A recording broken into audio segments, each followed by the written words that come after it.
We were crammed in the back seat, sunburned, salty, laughing about seashells, until I felt it a shift. His body tense beneath me, and suddenly I wasn't just a stepmother on a beach trip anymore. I was a woman too aware, too close, too warm in a bikini that now felt like a mistake. I didn't move, neither did he, and what happened in that silence I've never been able to forget. My name is Elena, I'm 35, a freelance illustrator, and most days I work from the attic studio of our home in Cypress Cove, Oregon. It's a quiet coastal town, with pine trees that bend toward the sea and grocery clerks who ask how your garden's growing. I've been married to Mark for 7 years. He teaches American Lit at the high school, has a soft voice, a Steinbeck quote, always handy, and folds towels better than I do. We brought pieces of other lives into this one.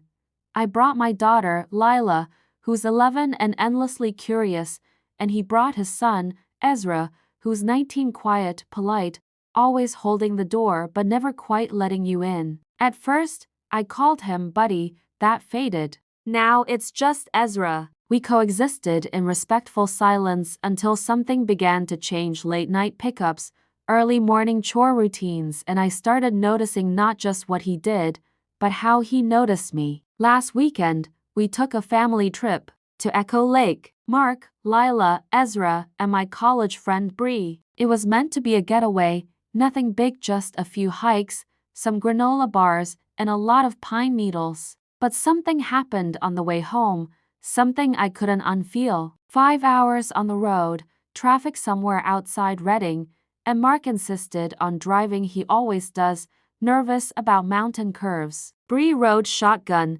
narrating podcasts. She never finished. Lila was asleep behind them, clutching a blanket and her toy whale. I was left to squeeze into the narrow seat beside Ezra. The trunk was packed with fold-up chairs and untouched gear, so when Mark said, "Al, can you slide in by Ezra?" I nodded like my stomach hadn't just quietly dropped. I buckled in, and Ezra shifted to give me room. His leg brushed mine. Just proximity, just heat. But it didn't end there. Near Placerville, the car jolted over a small bump. My thigh pressed into his, and I felt it, not just physical contact, but the frozen breath in his chest, the stillness in his hands. I told myself it was nothing, but I noticed his fingers resting between us, not moving, and I couldn't tell if what I felt was the hum of tires or the thunder of my own pulse. I adjusted my tank top, pretending not to notice his gaze, quiet,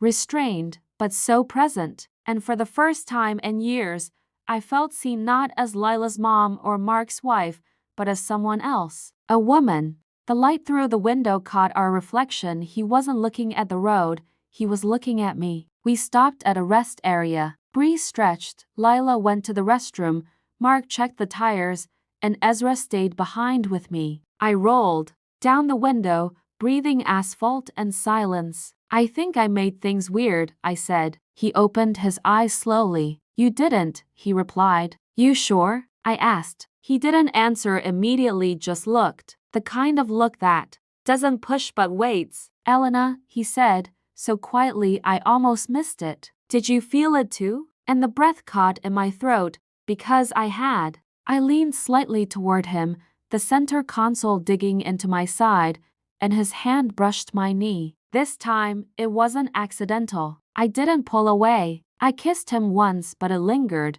and when I whispered, "I shouldn't have," he only said, "But you did." "And I didn't stop you." Mark opened the passenger door, wiping his hands on a napkin. "You too good?" Ezra said. "Yeah, just talking," and I nodded with a smile I didn't mean. The rest of the ride was hushed, not from exhaustion but the kind of silence that vibrates just beneath the skin. I sat up front with Bree, Ezra behind, beside Lila, who leaned against him as she slept. And I thought of his lips, of mine, and the line I'd crossed. That night back home, we scattered fast. Bree curled up with wine and a movie. Lila FaceTimed friends. Mark sorted laundry. I stood in the kitchen when Ezra walked in. "We need to talk," he said. I didn't look at him. "No, we don't, Elena, we don't," I said again. Because if we talk, it becomes real. He stepped closer. I don't want to pretend like it didn't happen.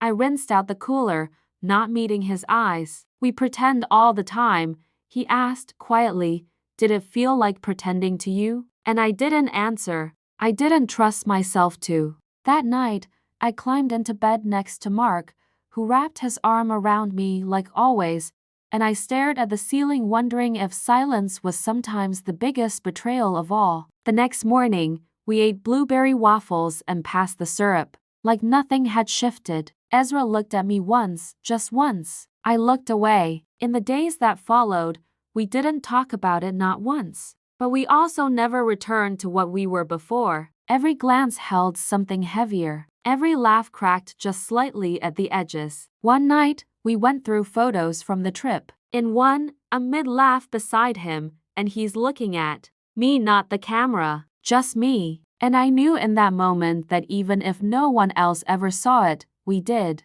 It happened, even if it lived only in the stillness. It's been 2 weeks, nothing since. No text, no midnight confessions. But I think about it, not constantly, just in the quiet. And here's what I've learned. The moments we don't act on can haunt us more than the ones we do, but sometimes restraint is the loudest kind of love. And if you're still here, reading this feeling that low, steady ache of a road not taken, know this. You don't have to cross a line to feel its weight. You just have to decide whether carrying that weight is worth it. Sometimes the bravest thing we ever do is nothing at all.